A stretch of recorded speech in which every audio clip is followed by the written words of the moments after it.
Hey, when Christians are unified, when they're on the same page, and when they're get busy loving each other deeply from the heart, when they're authentic toward one another, it's a powerful, powerful witness to a lost and divided world.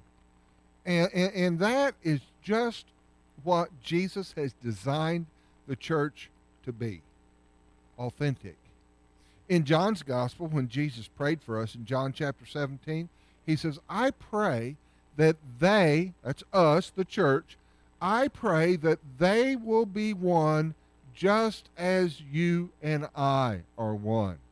As you are in me, Father, and I am in you, and may they be in us, so that the world may believe you sent me.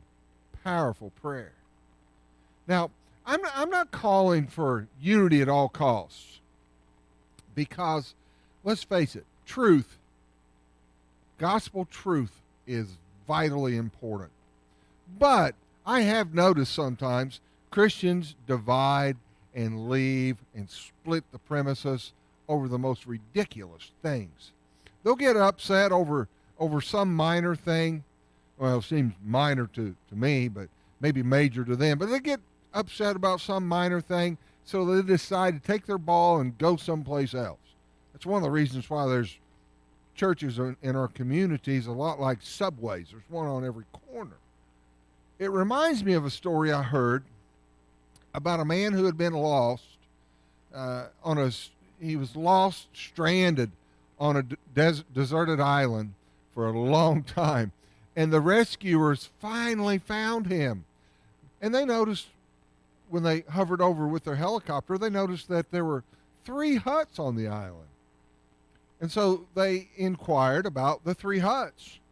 And the man who had been stranded for decades, he said, I built those myself with my own bare hands. And the rescuers said, wow, that's pretty amazing.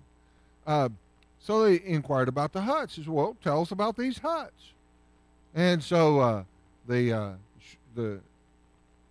fellow said, well, that hut right there on the left, well, that's my house. Well, what about the one in the middle? He says, well, that's my church. And he said, that's fantastic. And what's that third hut over there all by itself? And he says, well, that's the church I used to go to.